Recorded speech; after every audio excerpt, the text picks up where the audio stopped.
Why do you cover your heads? Well, I don't know. I started losing all my hair, so I said, if I came to your house and I asked you, can I see your diamonds? Can I see your money? Can I see your jewels? Can I have your PIN number? You wouldn't give it to me, and you wouldn't have it in front of me. Well, our women, our wives and our mothers and our daughters, they're worth more to us, they're more precious to us than our diamonds, our gold, and our PIN number. There is no one on this earth more beautiful than a Muslim woman. There's no one who comes close to that, who is a servant of Allah, who dresses to please Allah. This woman, when she look in the mirror, she makes sure she's dressed appropriately. Make sure that Allah is pleased with her. Make sure she's covered. So when she go out in the street, that she covered to please Allah subhanahu wa ta'ala. And she does that, she's beautiful. The more you grow, the more you study, the more iman you have, the more you become disattracted to some of the things of the dunya. You don't like what you used to do. I have Quran in my heart. I have the love of the Prophet. I have the love of Allah. I have something in me, and I'm now different. I feel different. I warn you, those of you who still like the dunya and you don't make a distinction, then iman is not written in your heart. And be careful. I choose to cover this way, it's because I am fighting against a systematic oppression against women in which women's bodies are being sexualized and objectified. This is a different perspective and a different form of empowerment in which I think when I'm in public, my sexuality is in my control and people have to deal with my brain and who I really am and not judge me by my body. And if we want to really talk about the oppressive situation of women, let's talk about all of the eating disorders, all of the plastic surgery, all of the unhealthy diets that are being done, all in the name of having the perfect body. To me, this is liberating and this is empowering. Mona keeps saying, I believe, I believe, I believe. Well, we don't make laws based on what Mona believes or what anybody believes. All right, guys, it's based on whether or not. This is clearly not an issue we're going to resolve.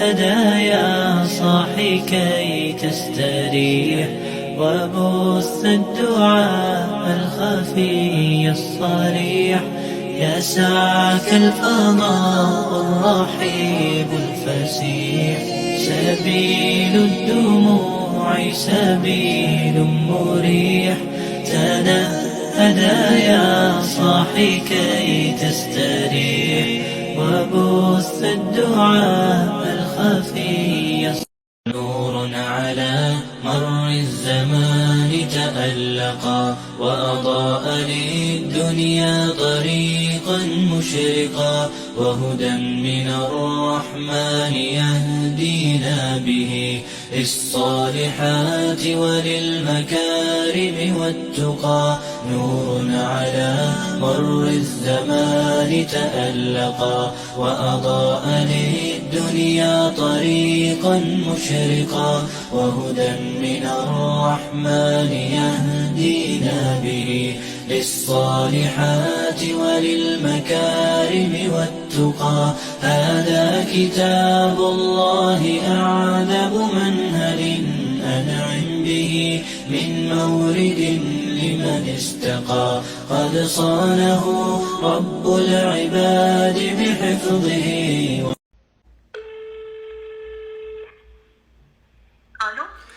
والضحى والليل إذا سجى ما ودعك ربك وما قلى وللآخرة خير لك من الأولى ولسوف يعطيك ربك فترضى ألم يجدك يتيما فآوى ووجدك ضالا فهدى ووجدك عائلا فأغنى فأما اليتيم فلا تقهر وأما السائل فلا تنهر وأما بنعمة ربك Allah Allah ya baba والسلام عليك يا بابا Allah Allah ya baba والسلام عليك يا بابا بابا سيدي منصور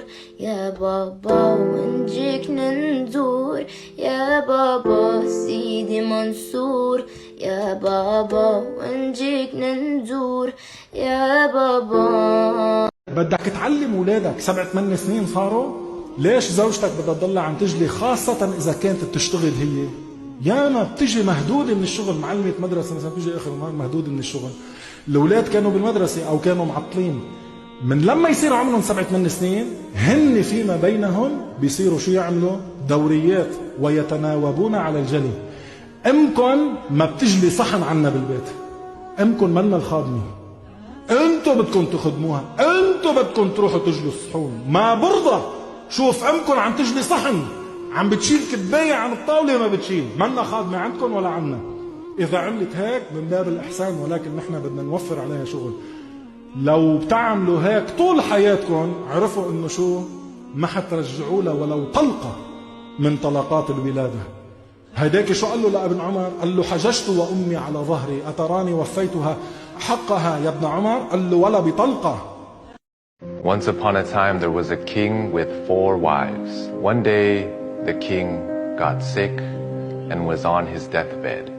Afraid of being in the afterlife alone, he asked his 4th wife, which he loved the most, and bought her diamonds and gold and elegant clothing. He asked her, "Would you die with me and go with me to the afterlife?" The 4th wife replied, "I'm sorry, I can't do that," and walked away. He also loved his 3rd wife and was very proud and would always show her off to neighboring kingdoms. So he called on his 3rd wife and asked, "Would you accompany me to the afterlife?"